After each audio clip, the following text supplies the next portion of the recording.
Hi, I'm Jared Lombardo, and welcome to Episode 5 of the Conventional Podcast. This episode is the second of two episodes about the JoCoCruise, an annual event that I've attended for the last 2 years. You can download the previous episode, Episode 4, with JoCoCruise Chief of Operations Drew Westfall from conventionalpodcast.com. Hi, this is Paul Saborin from Paul and Storm. And Storm DiCostanzo, also from Paul and Storm. How did we get into event management? We almost literally fell backwards into it. We have been, the 1 minute version of our background is Storm and I were part of an a cappella band called Da Vinci's Notebook for about 11, 12 years. And after they stopped performing, we were a comedy music duo called Paul and Storm that is still going on. And we became friends and started performing with Jonathan Colton.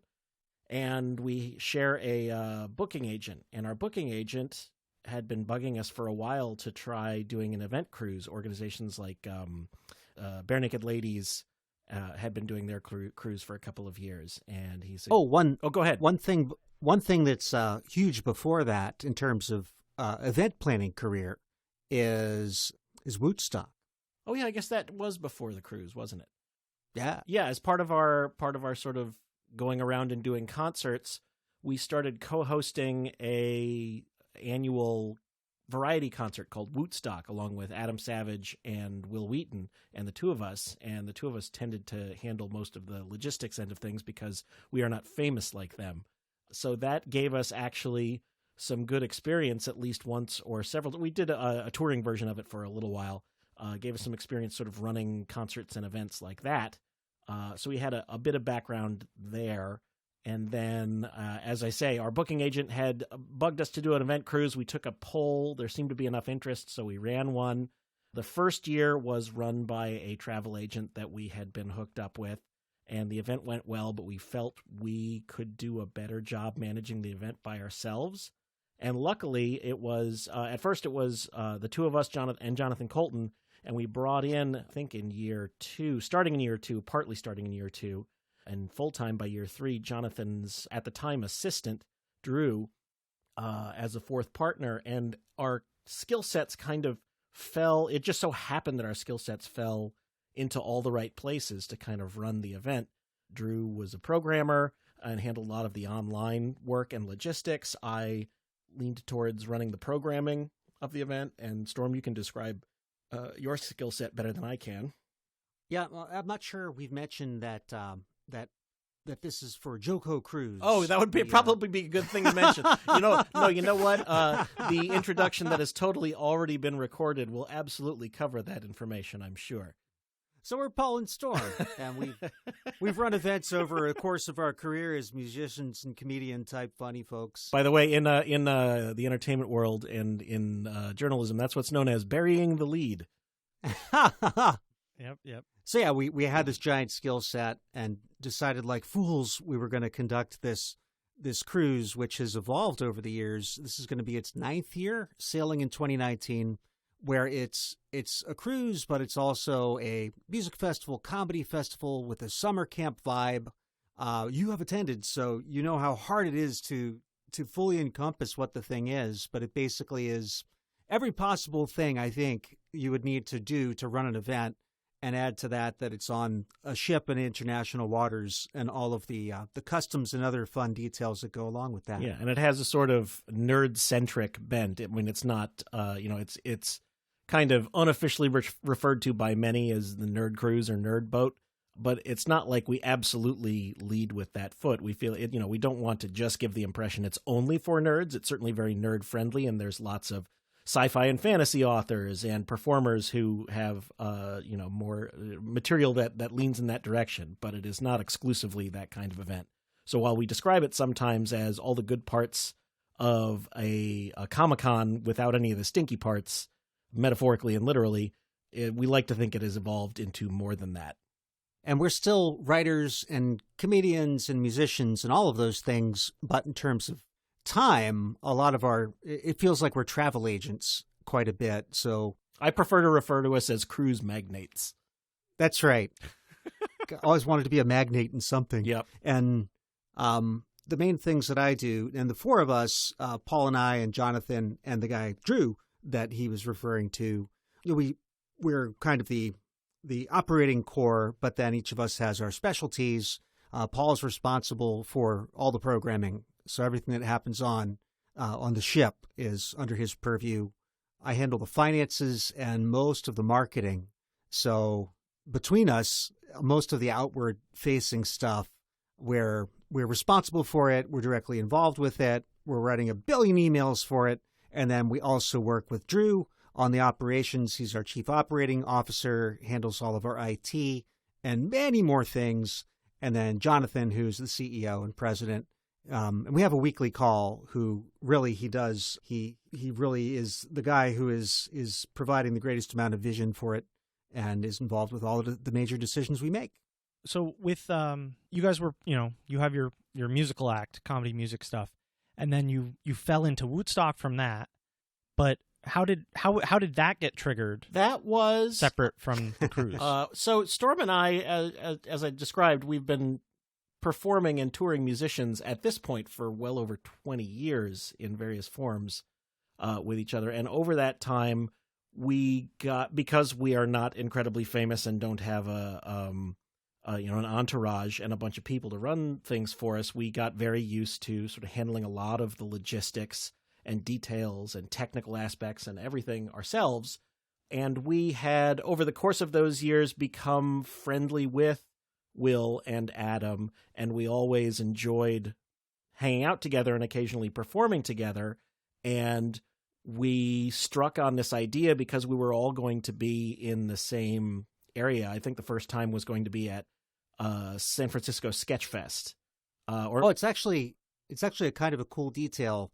The whole reason for even thinking of doing the show with them is we were originally going to do some dates with Hard and Firm, right. Mike Furman, right. Chris Hardwick, and they had this awesome thing come up that they had to do, and so our tentative plans to go west got scotched. But we were like, hey, let's go out there anyway.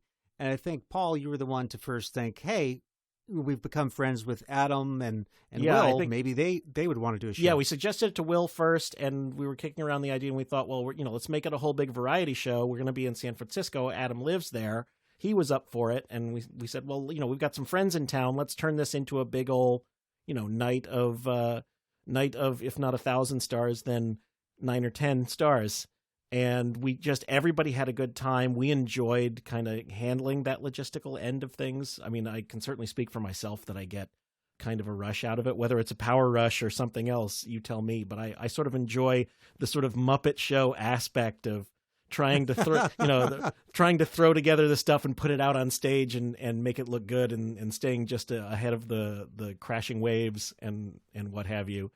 I was just going to say that Paul is Kermit the Frog, but I think that explains it better. Does that make you what would you be, Scooter, Fozzie? Thank you for mentioning Scooter before Fozzie. I'll say that.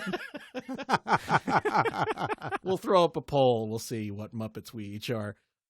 But yeah, and we had such a good time doing that show. We decided to throw, another one or two, and those went well. And then we knew we would all be in San Diego Comic-Con together. And it started becoming an annual tradition for us that the Thursday before Comic-Con, we would throw this concert and just sort of gather whomever was going to be in town at the time to come into the show. And there were always sort of special famous guest drop-ins. And Adam would bring, I think the first year he had his Chewbacca costume and crazy stuff like that. And then, of course, probably our peak moment, Storm and I have a song called Right Like the Wind, which was ostensibly a song written to George R.R. Martin asking him to finish the book series. And he heard about it, and he was a very good sport about it. But the next year at Woodstock, we coordinated with him. We came out to start playing that song at the beginning of the show, and he came out and smashed Storm's guitar. And that footage still sits on the internet, and it is kind of a majestic thing to watch. And it's kind of interesting that when we started Woodstock, originally it was a touring thing, and then when we brought it to San Diego Comic-Con, at the time no one was doing anything like that, and even the Woodstock show. Now it's pretty common for there to be nerd-themed shows. At the time, it was just kind of a thing that we were doing. Yeah, when you say nobody was doing that kind of thing, we're talking about just at Comic-Con. Variety shows, of course, have existed throughout time. No, of course, variety shows have, but it hadn't become a thing among nerd folks. Yes. I remember there was a nerd night out that was starting up as well, whereas now it's very easy to find entertainment that's sort of in these greater realms, and at the time it was a really novel thing. And certainly at Comic-Con, I think we were among the first to do a show on that Thursday night, and now like every theater, every space in that city is just locked tight. And that's all a very long way of answering your question, that basically running that event for a number of years really helped hone Storm's and my behind-the-scenes skills, shall we say, which came in very handy as we started to take over the running of the cruise starting in the second year. You know, we had some experience to fall back on. So when that booker said that you guys should try to run a cruise event, why did you think it was a good idea? A few reasons. One, three of us said, no, all of us. Sorry. Go ahead. I back up. Yeah, all three of us. I forgot that Drew was not with us in management at the time. That's right. But we'd all been on cruises. We all liked cruises generally. Paul and I had held an event cruise with our old band Da Vinci's Notebook way back when, and that was pretty cool. Yeah, I mean, it was much smaller scale, but we did have it was like a four-day cruise thing with that fans came on. We were just a small group of, I think, probably about 50 people. Yeah, but we knew it was a fun thing, or could be a fun thing, particularly if you did more than 50 people. And we also liked the idea that, I remember our booking agent pitched it as, hey, this is a way for people who live around the world can come and see Jonathan and see you guys. And also Jonathan had hadn't stopped touring, but had slowed down touring, and just seemed like a really neat way to do a big grand thing. And we also kind of liked the scale of it. It was something a little more unique than just, say, holding a land festival, which we could have theoretically done as well, but we kind of liked the vacation aspect, the scale of it. When we decided we wanted to do a full week, we felt it added a uniqueness factor that made it interesting for us, and hopefully we thought it would be interesting for other people. And it turned out that first year, I think we had 300 and how many, Storm? 320 or 360? 337. And I remember before we agreed to do the cruise, we had been talking about doing some sort of, we talked about a train. We talked about like renting a small fleet of like coach buses. And the idea was we would start in like Washington, D.C. And as we're rolling, no one would know. It's like magical mystery tour. We'd be going around Baltimore, and Jonathan would get on the mic and be like, "Oh my God, there's a hobo on the side of the road. Oh my God, it's John Hodgman." And then John Hodgman would get on the bus, and we'd roll on. And we very with his quickly bindle. Realized, yeah, exactly, someday he'll come on the cruise with his bindle. But we quickly realized that was impractical and horrible idea. At which point, Armand, our booking agent, said, "Well, hey, how about the cruise?" And we said yes. Yeah, trying to do something like that on a bus would be, very impractical. Well, we would have stopped each day at a hotel. There would have been a show. But yeah, just the sheer number of moving parts to doing that. Imagine if this were a week long, having to do a deal with 7 hotels, make sure all your buses get there, find the parking for them, your talent, how are they going to be doing? What are people going to do in the bus? On and on. Just a cruise ship, they're already geared up. Everything is on the ship for you already. What are some of like the feelings and emotions that keep you guys going forward on this? And what are you getting? What satisfaction are you guys getting out of working with so many people and putting on such a show? For me, certainly, first and foremost, it always amazes me every year, just the sense of community that people bring to the event and is instilled in the event. It's, so many people, when we just look at social media posts afterwards or in our exit surveys, talk about how, I felt like I was with my tribe, and I just felt comfortable and around a whole bunch of people who were just like me, and it felt like home. It felt like, a lot of times people describe it as summer camp, and that's actually not too bad of a description of it. It's sort of this week where everyone kind of gets away and puts away, to most extent anyway, the internet and their jobs, and just get to hang out and share their enthusiasms and watch some great shows and take part in some panels and Q&As and all sorts of self-organized events. And, just have that sort of summer camp. Let's all just hang out together in the woods vibe, except the woods is a big floating hotel that stops in tropical locations, but otherwise the metaphor holds. And that's definitely number one for me as well, and I'll build on that. For sure, it's directly changed a lot of people's lives, that it's a culture where people are encouraged to try things and know that they won't be judged for them. And it could be small things like, oh, they have sushi here, I'll try that. Or a big thing, it could be, hey, I'm gonna try stand-up comedy. Or, you know what, I've been meaning to transition from being male to female. We have people that do that too. It's just an environment where, you do your thing. And that's part of what's exciting too, is the cruise itself evolves over the years, that we recognized early on we could do so many things with performance and with events and all the rest. And we do a lot of things, but we choose to do this, but only to the point that it remains fun for us. And fortunately, and this is going to sound like kissing up to our fans, the attendees of the cruise, and that's partially true, but I feel like we have one of the smartest groups of people that attend and engaged and interested and active. And what that means is we always have to be a couple of steps ahead of that crowd, which drives us to constantly refresh it, surprise people, and continue to deliver that feeling of community and inclusiveness, openness, trying things and bringing new things to them and listening to them to try to find those things as well. Yeah, I mean, there's no sort of particular elevator pitch centralized theme to the event. Like we don't have some sort of subtitle that describes what the core of the event is. It's just mainly about enthusiasm. I guess creativity, it's a very broad brush to use, but that's sort of the running theme. We have, musicians and performers and writers and makers and authors. And it's about people making things and enjoying the process of making things. And it's just a pleasure to watch people go all in on that whole process. There's very little of people sitting there with their arms folded, waiting to be impressed. It's much more about people being, ready to have a good time and ready to enjoy what other people are doing. We have a lot of stand-up comedians over the years in our performances, and almost universally they talk about how our audience is one of the best, if not the best audience they've ever performed in front of. They can make these subtle and smart references that people will get, and it's just an audience that's there really ready to laugh, and nobody is roaring drunk or having a bachelor or bachelorette party and distracting. They're just, they're there to see you do well. And it sort of feeds on itself, and it adds to that community sense, not just among the attendees, but among the performers as well.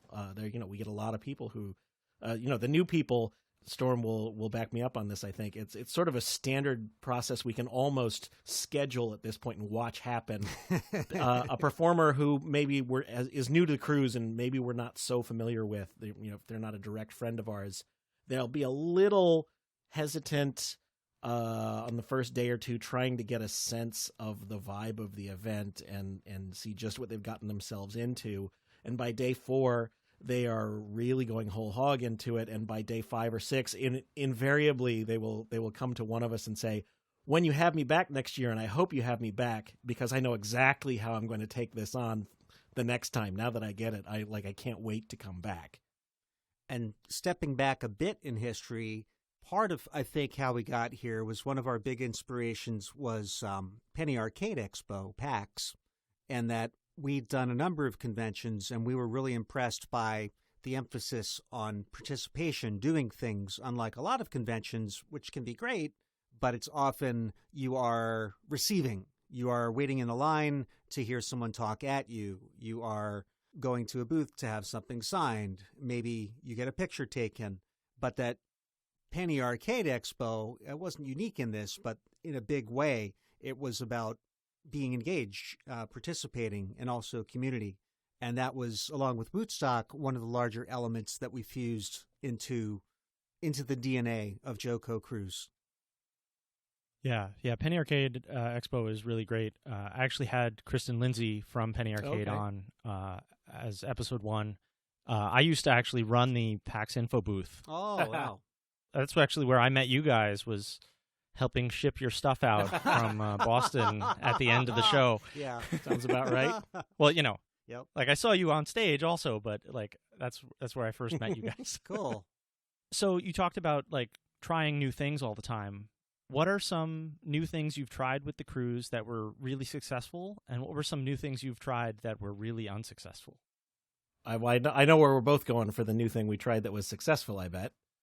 Oh, go ahead. Oh, I was going to say, so 2 years ago, the first year we chartered an entire ship, which was its own new thing we tried once we had grown large enough that we knew we needed to either charter a full ship or we needed to decide we were not going to expand any further because we'd reached the limits of what we could do as a smaller group on a larger ship. So we chartered a ship and we decided to throw a land concert at one of our ports of call, because one of the things people really enjoyed about the cruise every year was that, as I say, that sense of community. And when we were a small group like that, we could all fit in the main theater. So everyone would go see the same performance, and then everyone would go to dinner. And all of those, at least the larger events like that, everybody was, going from place to place as a big old group. And moving to a full ship charter, you physically couldn't do that because the theater on any cruise ship really generally only holds about half of the passengers on board. So we had to start doing 2 performances of each nightly main concert. Half of the audience would watch it while the other half was at dinner, and then everybody would switch. But we still wanted to have some sort of event that still maintained that sense of group community, he said, using the word again. So we decided to try and hold the land concert that we were avoiding doing by throwing a cruise in the first place. And we found this wonderful town in Baja California called Loreto, which wasn't really a cruise ship destination, or it had been in the past and hadn't been for some time. And they opened up the town to us, basically. We'd set up a stage in their big town square and brought in sound and lights, and through a 6-hour concert there in the town. The weather was beautiful, and it was one of those things where so many different elements could have gone wrong, but thanks to a whole lot of planning, very much of it falling on the shoulders of Drew Westfall, who we spoke of before, as well as our office manager, Anna, and a whole bunch of other people, including many volunteers, every domino fell into place, and the concert went great.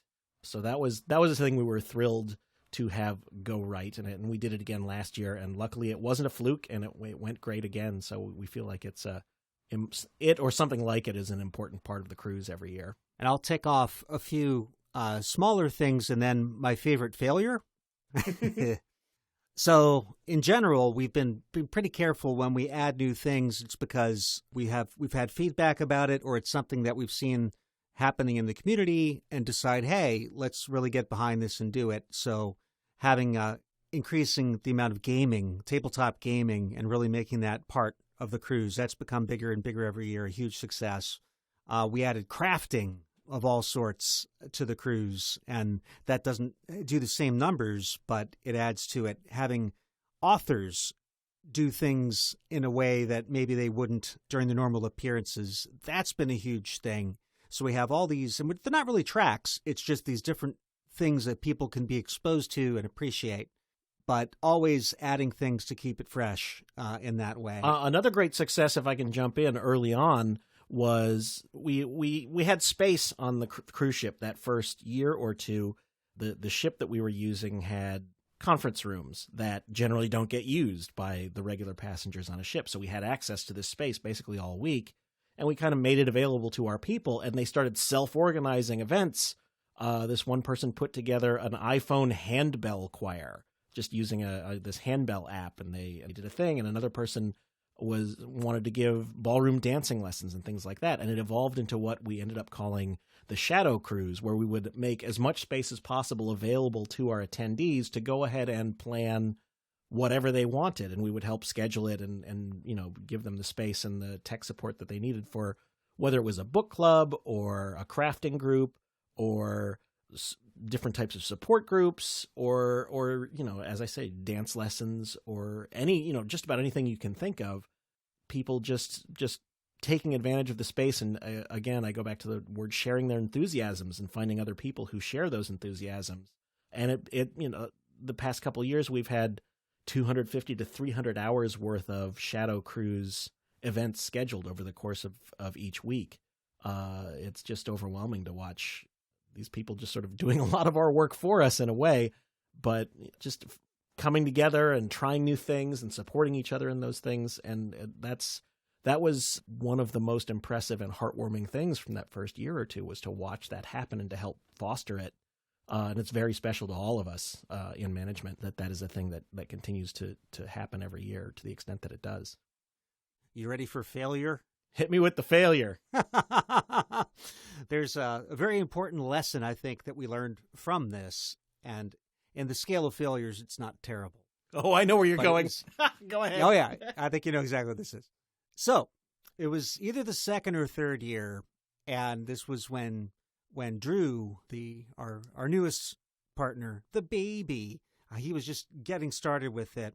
And Drew had been on tour with Jonathan. It was a bus tour. And on this tour, some fan had given him a very high quality figurine of a pig, like made in Germany. Very nice. And Drew created this whole narrative around this pig. And then there was a cat. This was also the dawn of Twitter. So it was fun. As they were on the road, you'd see this ongoing story of this bus pig and bus cat. So he pitched the idea, and I was thoroughly 100% behind it, that we should get for all, I think that year it was like 500 attendees, everyone was going to get a high-quality figurine, animal figurine. And so we went about sourcing them and realized, there aren't many places that you can get these in bulk, and we can't get, it's going to be this odd lot of stuff. So we ended up with, 50 cows and 30 rhinoceroses and just this 5 of this, 3 of that. And we didn't get enough for both everybody and the performers. We decided it's more important for the attendees to have them, so we didn't give them to the performers. And we also didn't tell anything about them to the attendees. Like, the hope was that they would sort of discover that they each had these animals, and the people who had the same animals would find each other. And it was the equivalent of trying to make a viral video. Like, people will get these things and something cool will happen, was kind of the crux. And we added fuel to this ill-conceived fire in this newsletter that we published, which was another success, by the way, that we did this newsletter on the ship, that we published how many of each animal were in this contest. So you would know, I'm one of 12 lions. But we hadn't thought about it at all beyond that, and just figured these are smart people. They'll figure out a game for this. But no, these animals just puzzled people. And we spent a very large amount of money at the time for us on these things. And time. Again, it was Drew's time, since he was the initial champion of it, who had to call all these companies to get these high-quality German animal figurines, which, even though it was a failure in that it did not delight people, it was not a storied thing that people sing about to this day. We've continued to do weird stuff and take chances. The difference is from that, this is what I learned from it, is you can take weird chances, but make sure you have an actual plan for it. Have an end game. Yeah, know what you're actually doing, other than we just want people to have these awesome high-quality German animal figurines. Another thing that it wasn't a failure per se, but I'm going to guess that maybe Storm, you proposed it, or certainly started to champion it when somebody proposed it. The idea of, on one of the year's cruises, we would turn one of the cabins into a ball pit, or turn one of the hot tubs into a ball pit. That came out of a conversation on, I think, the 3rd or 4th cruise with Randall Monroe, right, ex-KCD, that we tried it for like 90 minutes because he had his famous series of comics where they had done that, and he actually did take his apartment and make it a ball pit, most of it. And just talking through it, how would you do this on a cruise ship? And so it seemed very practical when you're talking to Randall Munroe that there are all these ways that this could be done. And yeah, no, that was definitely a windmill that I tilted at and spent an awful lot of time. And it turns out while logistically you can turn a room into a ball pit or a hot tub, the real trick is having to clean those balls every night, because basically a ball pit is a big petri dish, and there's a reason why you don't really see them that much anymore. And it's because it's highly impractical to clean them. Basically, you have to rent or buy this $10,000 machine and clean the 8,000 balls or however many it is that you need to get to fill a room nightly. And it was just not going to be practical. They also need to be dried, and you have to have space for that. And, what are you going to do with that? Those 20,000 plastic non-biodegradable balls that you purchased. It didn't happen. The cruise line, they were having none of it, and that's probably a good thing. But we sort of got credit for it all the same. Like, people just loved how ridiculous it was, and it probably is better for it to live in people's minds as a thing than what the reality would have been. The human brain is the best ball pit. Hearing you go into those details, though, a friend of mine has a school bus that he converted into a ball pit, and he takes it to festivals. And I have helped him run the ball washer. Okay. And it is a 2-day affair to wash all the balls, because it is a full-size school bus that is like maybe 70% full of balls. That sounds, because of how it's madness. It sounds amazing, and I would never go anywhere near it. I would marvel at it from afar. Yeah, the only time I've been like in the balls and played in them was literally right when we put them back, while we were putting them back in, the smart play. from the cleaning pile. And the cleaning pile was actually inside a bounce house, because you need a place to store all those balls that isn't inside the dirty bus. Yes. And so we inflated the bounce house next to the bus, and then ran the machine So to clean it that you know way. exactly our headaches. Yeah, but you have the problem with the cruise, or really any not consistent event, is you need a place to store them, and he can just store them in the bus. And it's also just as well, insofar as a couple of years later, DashCon happened, and their famous 1 extra hour in the ball pit boondoggle happened. So we were glad not to really have any association with the concept at that point. Oh, the other big thing about a ball pit on a cruise ship is there are two things that the cruise industry and shipping in general fears. Number one is fire. Anything that can make a fire, catch fire, looks like fire, has the words F-I-R-E, like they're going to be very wary of that or not allow it at all. And number two is norovirus, which is transmitted very easily by touch or, say, by common touch on surfaces. So, yeah, not the most practical thing for a cruise ship. I sort of, I never actually pitched it, but I figured the only real practical way to make a ball pit happen would be to have some sort of decontamination station on the way in and on the way out, like those air misters at outdoor festivals, except a lot more thorough and with like Purell in them instead of just aerosolized water. Or we could have asked people to remove their hands before getting into the ball pit. Or everyone has to wear one of those clean room suits with like booties and the Tyvek suit. That would be fun. Wouldn't that be fun? That would be fun. Let's make everybody wear Tyvek suits next year on the cruise, Storm. Oh, Tyvek Tuesdays. Hey, they'll keep you from getting sunburned, that's for sure. That's right. On the cruise, Storm, you mentioned to me at one point something you did with plants in a bar. How did that go? What was that? This was Drew's again. You also have to understand there's not a lot of things, but in any given year there may be a number of things that really are done kind of just for us, and the extent to which anyone else notices is just a bonus. And this is maybe my favorite one of those things. I can take credit for part of this. The end part I can take credit for. But Drew, when we got the full ship charter, the rules changed, where it used to be we have to fit within the existing sailing. You get these spaces at these times. No, you can't change the decor. But when you have the ship, you can do that. Now, you might have to pay a little extra if, say, you want one of the lounges to look exactly like the bridge of the Enterprise. You still have to have that built.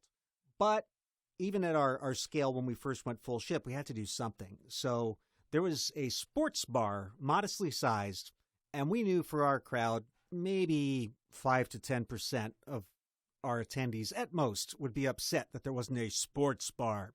So Drew decided it needed to be a fern bar. And so it was. And we had the ship order just a ton of ferns. And when you walk in, forest of ferns. So And it was a popular location. yeah, it was really nice. Best oxygen on the whole ship. And so for last year, the second year is full ship charter, of course you have to top yourself. Or if you can't top yourself, stop doing that and find something else to do. So this past year, they changed their vendor, and we can no longer get the same proliferation of ferns, but they said, well, we can get you like miniature palm trees, and you tell us something like that, and that's just accelerant on the fire. So we said, yeah, we want the palm trees, and they brought them in force. My innovation to this was a few days in, it was pretty cool that we had these potted palm trees in this nice bar area, but they didn't have that jungle feeling. So we asked the housekeeping staff if every night, like in the dead of night, like 3 a.m., when the fewest possible people would be around, to start migrating them so that by the last day of the cruise, all of these miniature palm trees would be clustered around the bar, so dense that you might need like a machete to get through it. And they did it. And it was amazing. It was one of those things where you can sort of tell something's different or slightly wrong, but you're not really sure what it was. Just over the course of the week, these plants slowly moved from being dispersed throughout this lounge area to converging on the bar itself. And it was really remarkable. And it was great to see the ship staff every year pretty consistently. The ship staff is very enthusiastic about joining in on those kinds of things because, to be fair to them, they're doing a lot of the same thing week after week after week when they're not doing special charters. It's let's just say the cruise ship crowd tends to be pretty staid and well, they're old, frankly. They're old and they like things to be the same and predictable. And so when somebody like us comes along and we start just sort of messing around and throwing off the routine, they really kind of embrace it and are very excited to take part in these kind of things, to the point where actually the hotel manager, of his own accord, I believe, correct me if I'm wrong, Storm, had the housekeeping staff put a good 30 or 40 towel monkeys around that bar area on the last day, hanging from clothes hangers all over this bar area. Yeah, it was just the happiest surprise you could imagine to see that, and so great to see people, getting on board with our dumb loopy vibe like that. Yeah, they totally. That was Ruben, and he just totally got it, and that's when you know you're really doing it well. That you're working hard, you're doing a lot of planning, but you're also setting the soil for other things to grow, and that's something that from the beginning has happened, and that we always want to happen. So a while ago, one of you mentioned that crafting doesn't quite have the numbers that some of the other events have. Are you actually like measuring rooms, like counting people at events, or I haven't noticed that myself. So what are you guys doing like that? We do try to keep at least a general head count of people that show up at various different events and Shadow Cruise events, as much because we want to be sure that we're properly serving the different types of events, that there's adequate space for the people who want to do it. As we say, it's not so much that we made crafting super official, but we did dedicate, there were enough people doing it and there was enough interest in different types that a couple of years ago we dedicated a specific space to supplies and some classes and events. And it wasn't dedicated solely there. People could do it throughout the ship, but there was enough enthusiasm about it that we felt we should foster it. Just like how, gaming isn't necessarily an official track on the cruise, but we absolutely foster and encourage it. So we put in a whole gaming library of a bunch of games that we have ourselves, plus games that people will bring of their own accord to loan to the library for the week, that's set up in one corner of the ship's dining room, just to be able to, make it that much easier for people to engage in these different areas of interest that they But yes, we do have as part of our organization, we do try and keep track of the level of interest in these things, just to make sure we're giving them the space that they need. And I'm going to make Paul blush. That's actually something that we've kind of been able to take for granted. Is we were very concerned, especially when we went full ship, that what if we don't program well, and that everybody wants to do this one thing and they can't, and then they're going to be mad, as happens at conventions. But that part of it's the official count, and part of it is just smart planning in thinking about how are people going to be feeling at different days and different times. What are the draws of the different acts? What rooms are there? Paul, you could speak to this better, but just that calculus of sort of understanding how you need to allow for every person on the ship to be able to have something to do at all times. Yeah, it is. I mean, it's sort of that half art, half science, with a lot of guesswork thrown in, trying to anticipate how much demand there is for a thing, trying to make sure people always have something to do, but also trying to make sure that nobody is prohibited from doing a thing they want to because we've run out of space, which we occasionally did in the last few years of when we were a larger group. Because we didn't have as ready access to all of the spaces on the ship, we were somewhat limited at the times and venues that we could use, and there were a few times where people would get shut out, or they would feel like they'd have to line up an hour ahead of the event to make sure they got a seat. So we've been trying to be very conscious as we move to an entire ship to program things such that people aren't going to get shut out. And luckily, it's worked. I don't think there've been very few, if any, events where people were just flat out not able to get into it because the room was at legal capacity. So it's always a bit of a juggle and a dance. Storm and the rest of the guys, when I get into full programming mode, I still do it with at least the initial.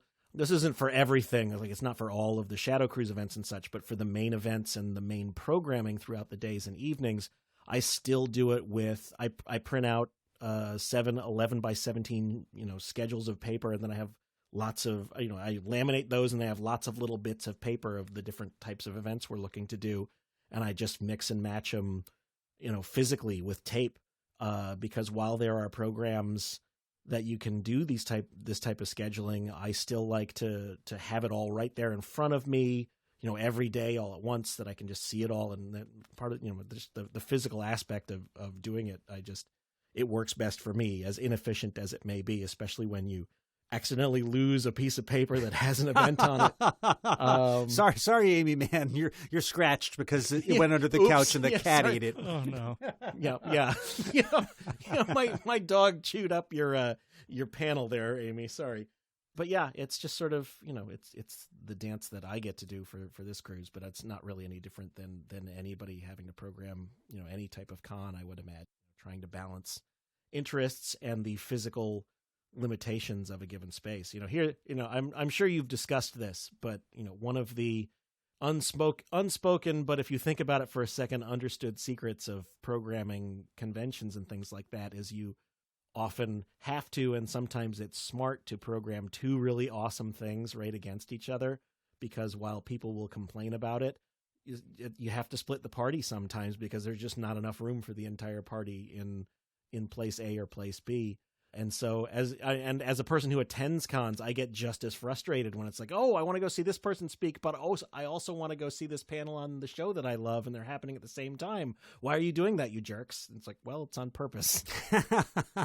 Yeah, that was something that Robert Koo from Penny Arcade used to talk about a lot, was like how important it was to make sure that people had hard choices when they were deciding which panels to go to. Yeah, you want to go to everything, but you can only go to like 2 things a day or whatever the pack schedule is like, and there's going to be 4 things at the same time, and you just find a way to prioritize. Yeah, people aren't, and it's the same philosophy for most of these cons, I'm sure, where people aren't going to be able to go see every awesome thing, but you don't want people to not be able to see any awesome thing. You want to give them a shot of at least some of the stuff they do. And all that said, we still try and balance out so people can do as much as possible as they're interested in. Yeah, I think of it as a 2-part phrase, which is hard choices, but no bad consequences. So you may yes.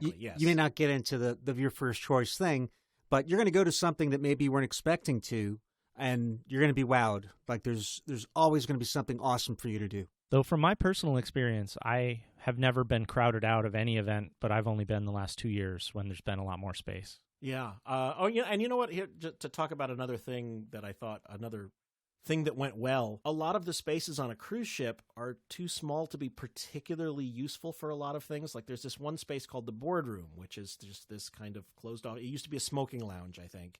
And it's basically this little room that you can shut off and only has room for about 20 people or so.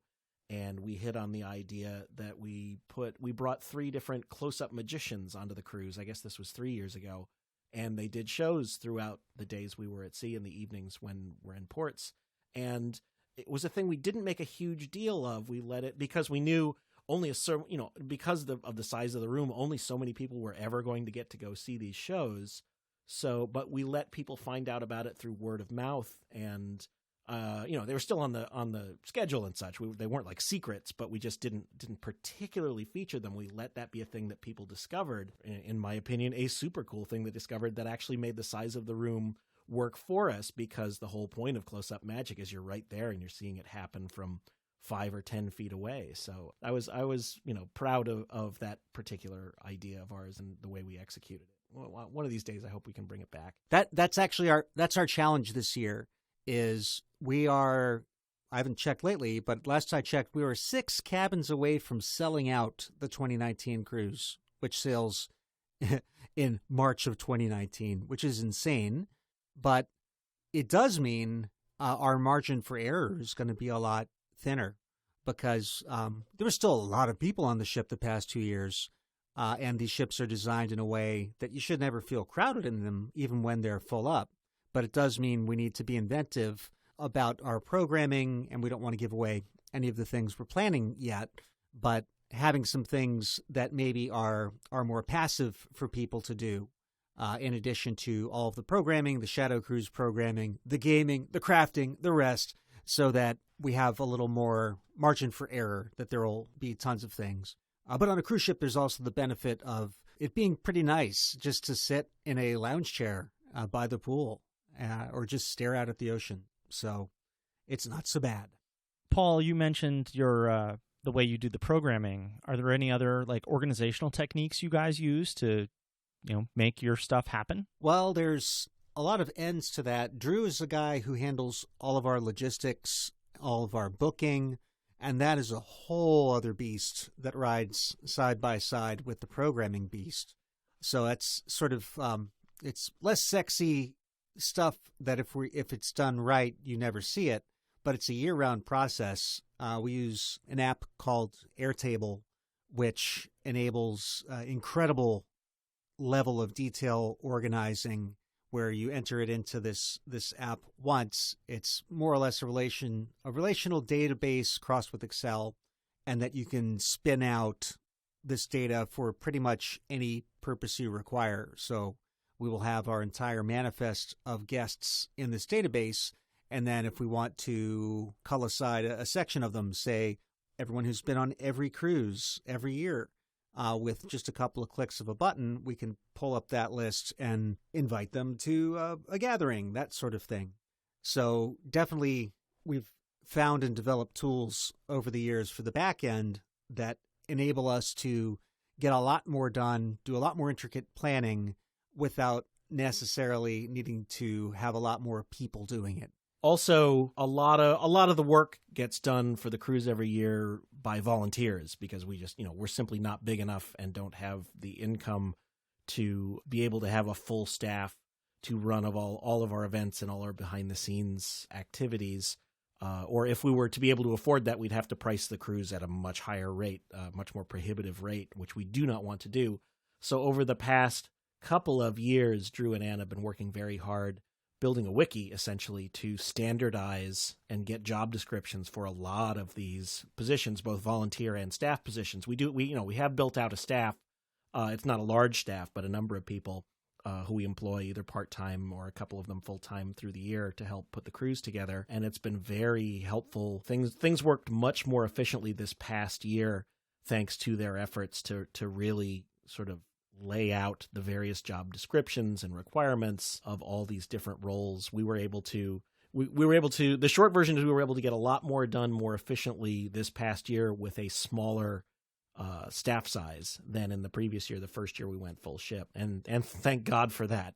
Part of it, too, when we went full ship, we didn't realize how much we could utilize the ship's staff as a charter. We had been accustomed to needing to barter for their time, but when you rent a ship for the week, that the staff is yours. Now, obviously, or maybe not obviously, you're not going to have the captain running a soundboard, but there are staff that, like most of the entertainment staff, we don't have the regular entertainment, that we're able to deploy them to do some other things. But it's certainly... it comes down to having everything well organized, and Drew in the lead with Anna have just done a stellar job with that. But yeah, that's one part of what makes the cruise literally a full-time job for all of us year round. It's not just, a few months before and some cleanup after. It's a Herculean effort on a lot of people's parts. And it seems some people react, it's crazy that this thing takes as much work as it does, but that's the way the job works. I mean, it takes this much effort if you want to do it right. That's for sure. Yeah. There's always so many things to do. About how big do you think the team is with all the volunteers included? Well, we really only have one full-timer year-round, and we have, I'd say, another 4 to 8, depending on how you're counting, that are semi-full-time. And then beyond that, I would say it probably runs to about 60 if you're counting all the helper monkeys, if you're counting sort of we call them interns, but it's in quotes. It's basically a group of very, very talented young folks who have these amazing careers who just fancy the idea of taking a week to help run our back office and things like that. I'd say it's probably all told about 60 if you're counting on ship operations. And that's for about 1,800 attendees, or including those 60 are in those 1,800 or so? Yeah, about that. Yes. Yeah, this year the total attendance, including staff and performers and everyone, will be just shy or possibly a little bit over 2,000 people. Oh, okay. That's a little bigger than I thought. Well, it depends because they count the ship's occupancy as 1,958. But that's at what they call double occupancy, which would assume 2 people per room. And some sailings, you might have fewer than 2 people. Some might have a tick more. We actually think we'll have more than 2 per room this year because it's going to sell out. And the only way for people to get on is going to be for people to put extra people in their rooms. Right. That makes sense. We're gonna need a bigger boat. Well, actually, so on those lines, if you need a bigger boat, are there bigger boats on the line you're with, or how would you go about that if you decide you need to grow? There's bigger ships to varying scales. It's not necessarily even so much of just having to get a bigger boat, but you need a ship that has the facilities to support the event you want to throw. I mean, the one of the issues with the next size up that we will have to wrestle with at some point, whether that's 2020 or beyond, is we could increase to a ship that fits 22 to 2,400, but that class of ship, their theater is the same exact size as the one we're on now, which is already essentially going to be at capacity each show for the main concerts. So we have to figure out what we would be doing with these extra 200 to 400 people. Do we throw a third concert? Do we just have people who are not planning to attend those concerts? And this is not to say that the event is all about the concerts, but it has traditionally, to this point, that's been one of the central events, is the nightly sort of main concert that helps people get, it helps foster that sense of community that everybody's gathering together at one of these 2 events or at dinner. And that's one of the challenges we may have to face one way or another if we choose to expand, whether it's a matter of, somewhat changing the nature of the event, or at least the entertainment aspect of the event, or however we choose to go about it. And, there's ships that are as big as, 4,000 or 5,000 passengers. But again, it's not like there's a theater on that ship that can fit 2,000 people in it. Those ships are built more like they're just larger resorts with lots more different options. They've got 3 water slides and 20 different restaurants and things like that. And so while they're great for larger vacations, they're not really built to support the kind of thing to better support the kind of thing we're doing. Yeah, at least right now, we don't imagine that we could go any larger than like 2,600. and retain the community feel we currently have, which there are a couple ways we can deal with that. It could end up we're wrong about that and we keep going, but I don't think that's likely myself. But one way we could go, and this is taken from, it's sort of our, not quite our sister cruise, I'd say our cousin cruise. That's, I think, the original music cruise that is run by, we have cruise agents who help them book their ships, called the legendary Rhythm and Blues Cruise. And what they started doing years ago was they added a second cruise where they have one in that early part of the year time span, that February, March time span. And then they have one in the October range. And that way you're able to, if you have demand that people want to experience this event, but you don't want to fundamentally change the nature of it, that's one way that we can solve that riddle too. Or we can just buy a boat of our own and just start sailing that around. And we can do things like, another thing that many cruises do is they build a stage, say, on the back deck or the middle deck of the ship up top that can fit a lot more people. In a couple of cases, can fit the entire group of passengers to see a performance. But that's also, they tend to be bigger, loud, like the Kid Rock cruise or the EDM cruise or things like that, where the nature of those kind of performances, you can do those kinds of things in a big outdoor stage without too much issue. If you're doing something that's a little more intimate, like stand-up or, some kind of, a classical performance or a reading, it's tougher to pull those kinds of events off in an outdoor setting. But again, as we say, those are challenges. In a way, they're good problems to have that we're so popular we have to look to ways to expand. But there's certainly issues we would have to grapple with and solve if we decided to expand like that. But we're already shopping for our ship for 2020. Like, that's how nutty this business is. It's basically an 18-month cycle. But the joy of it is that now that we've sold out, that means we get to spend our energy planning the event and not figuring out how to get people on the ship. 18-month cycle is pretty common for a lot of conferences, though. Pretty much anybody under 10,000 attendees is about an 18-month cycle. And then shows that are over 10,000 attendees need even longer, because the number of venues is just so much smaller. Oh, yeah. Yep. And that is, one of the other considerations we always have when we're planning our cruise is trying to avoid a lot of the major other nerd conventions and nerd-friendly conventions that happen during that part of the year, like Emerald City or PAX East or PAX South or various different things like that. And we do our best to try and not overlap with them. But, just like with any convention, you're limited to the hardware or the location that's available to you during the time that it's available. So there's, it's always a dance of about 90 different variables that you're trying to juggle to make the event, just to schedule the event, much less, make the actual event happen once it's been scheduled. Yeah, this year we're not going to have as many game designers on board because it's when the GAMA trade show is happening. So that doesn't affect just most people's attendance, but it does mean not as many of the actual game designers aboard. We'll still have some. And for our crowd, it's much more about the participatory gaming than, say, seminars on listening to a game designer describe how to design games. But it's still, there's always something. And I get in the scale of things that it could be worse. Yeah, there's always something every weekend. So it's just, who are you going to schedule against? Yep, exactly, yeah. And, you're on 2 weekends as a whole week event.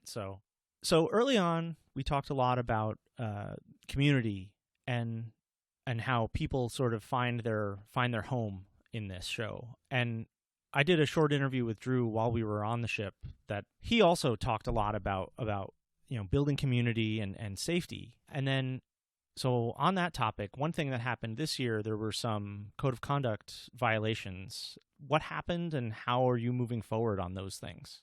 Beyond any sort of normal human interaction code of conduct violations, which have occasionally happened with our event, I think at a much lower rate than a lot of events of a similar size, knock wood, that's the sound of me knocking wood, because there's no internet on the ship, or I shouldn't say no internet, but the internet that's there tends to be very slow and very expensive. So people don't utilize things like social media nearly to the extent that they would in their normal everyday existence. So our attendees over the years, because we have smart, proactive attendees, developed essentially a version of Twitter that works just on the ship's Wi-Fi, but without having to connect to the internet, They called it Twit-R because, pirates. And it copied a lot of the aspects of, the forums and social media postings and sharing of photos and making plans with each other. A lot of the things that Twitter and Facebook and such would normally be used. And it was always a thing that we didn't create it, and it wasn't sort of an official app but created by the management, but we sanctioned its use because it seemed very useful to people, because otherwise it was the easiest way for a lot of people to communicate other than using pieces of paper that you post on a wall somewhere, which is what a lot of people use over the course of the cruise.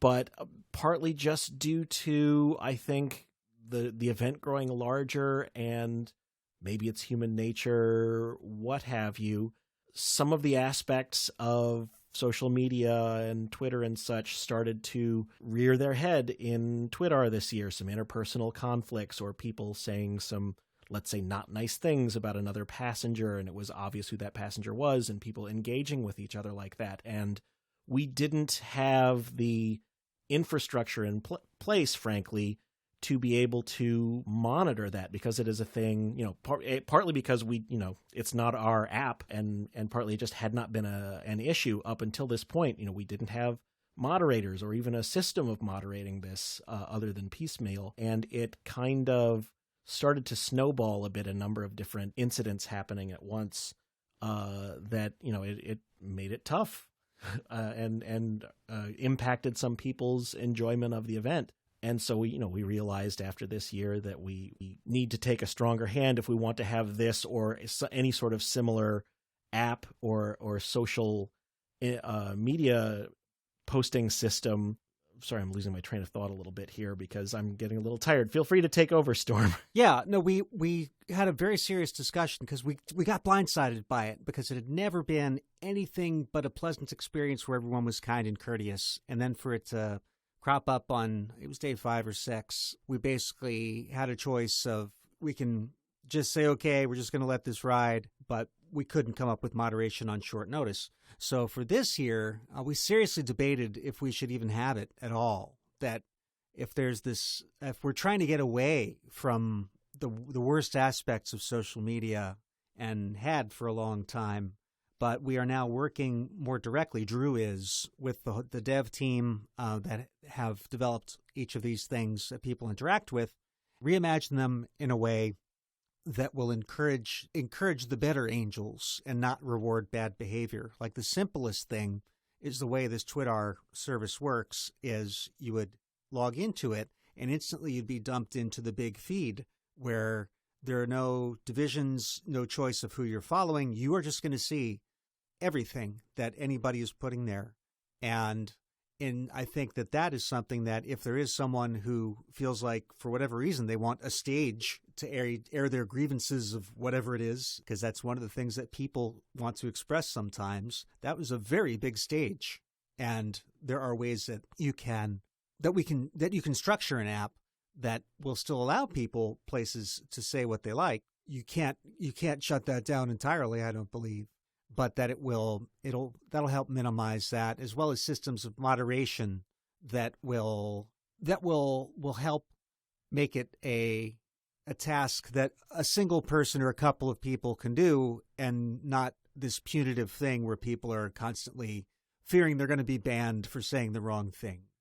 Yeah, it's going to be an ongoing process throughout the year, and we've solicited a lot of input from the passengers, as well as we say, Drew working very actively with the devs, and we'll be working and probably evolving solutions to it through the year to try and get a system that's a little more customizable, where you can control the fire hose, shall we say, and as Storm says, different types of moderation, whether it's actual mods and some degree of auto moderation and or muting and or things like that. And I'm not the best person to speak to it, but we are hoping to have a system that has all of the good parts that people find useful, and that was the determination that we've come to. Is a lot of people still find this very useful and an integral part of their experience on board. So we want to still be able to foster that without people needlessly being exposed to some of the negative aspects that can crop their heads up on these sorts of systems. Maybe I'm a crazy optimist, but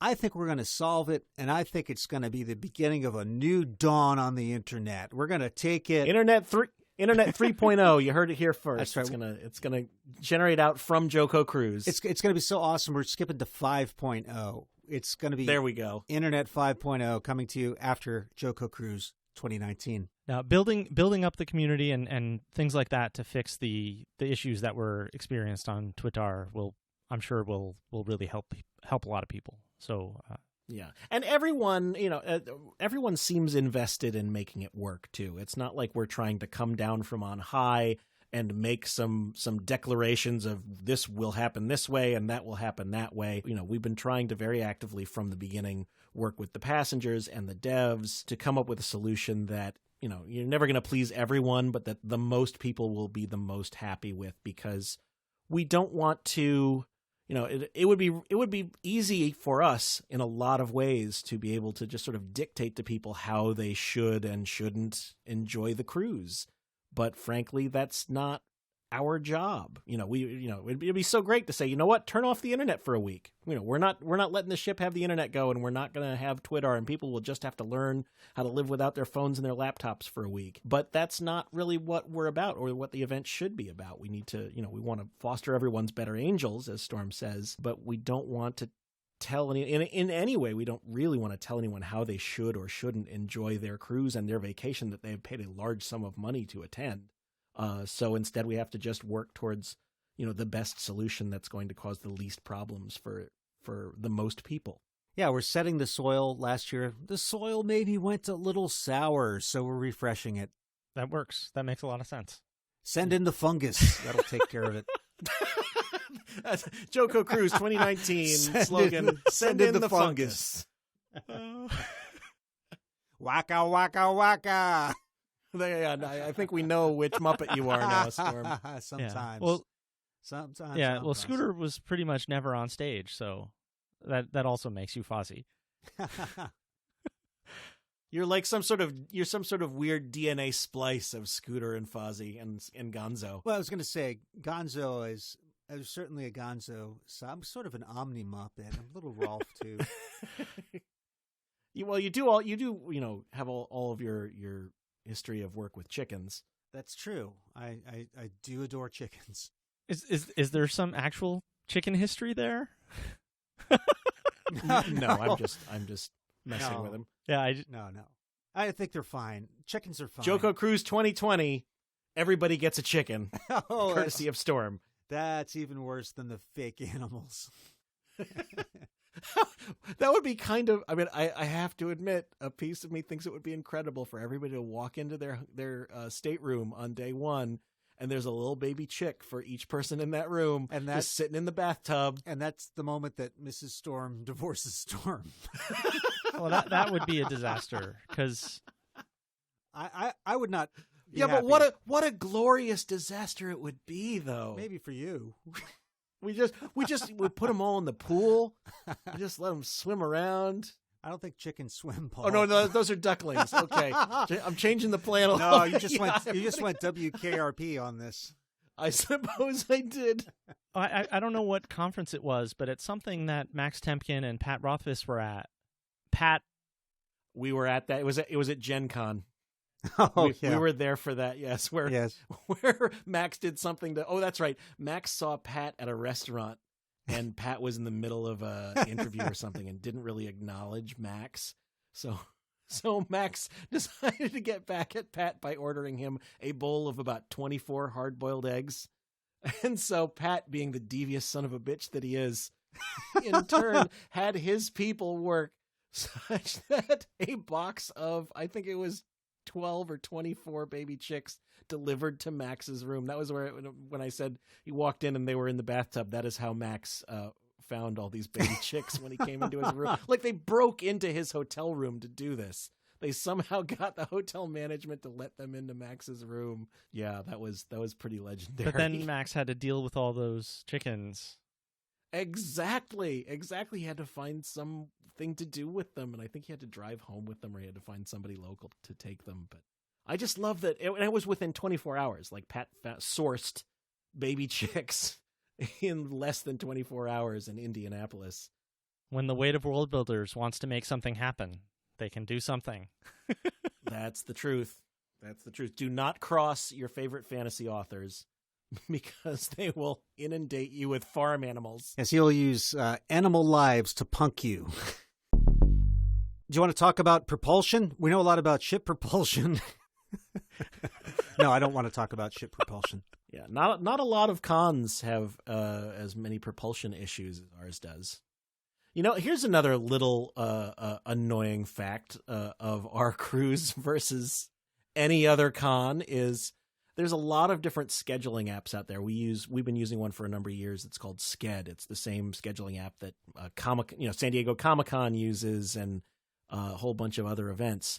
And it's a great program, but it has a couple little, shortcomings isn't the right word, but for example, things that make it unusable. our event, invariably, because of the way the travel works for our event, we will cross a time zone, at least one, if not several, over the course of the week. No existing scheduling app is built to handle that change in time zone.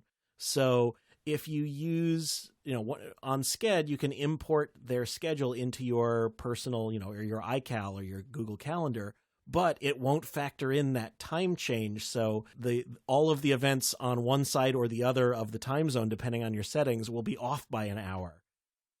So it's all kinds of annoying crap like that, where we have to tell everyone, okay, everything, if you import into iCal, everything happening on day one will actually be happening an hour before or after you're expecting. Everything from day 2 on will be fine. And it's just, I hate it every year.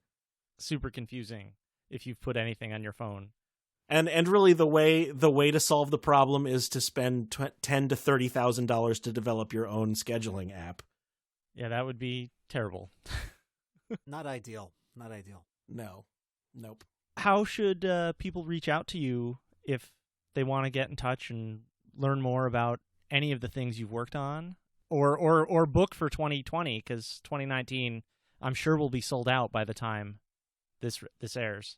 Yeah, for JoCoCruise, you can go to JoCoCruise.com, JoCoCruise.com. You can email info@JoCoCruise.com. As you say, we will very likely be sold out by the time this airs, but also, you can always at least get on the wait list, and in the event that some cabins come available through cancellations and such, there's a wait list process. If you're interested in coming, it's going to be a great year. We have They Might Be Giants. We have the McElroy brothers from the My Brother, and Me, and Adventure Zone podcast, and a whole bunch of other great guests coming this year. We're looking forward to it. As Storm has said, we are already in active ping mode looking towards 2020. And once we have all those ducks in a row, he said, calling back to the duck talk, we will absolutely be announcing full force the 2020 event.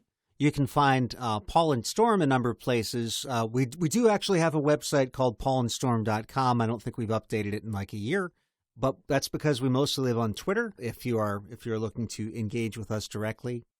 And it does have all our music there, and on any of the standard, iTunes and all other music sites like that, you can find our works from over the years. We've been writing on the past, or the previous season and the current upcoming season of the Mystery Science Theater 3000 reboot. You can hear some songs that we've written and riffs that we've written from season 11 and upcoming for season 12, which we're very excited about. And in general, pretty much any major platform, you'll find us, Paul and Storm. How much we're actually there, it varies, but that's the easy way. Thanks so much for talking, guys. This has been really great, hearing all the stuff about the cruise. Yeah, we like to pontificate, so this has been great for us too. Yeah, as you can tell by looking at the fact that we've been recording for a good 75, 80 minutes. Well, thanks a lot. Since this recording, the 2019 cruise has sold out, but there is a waitlist available on the website.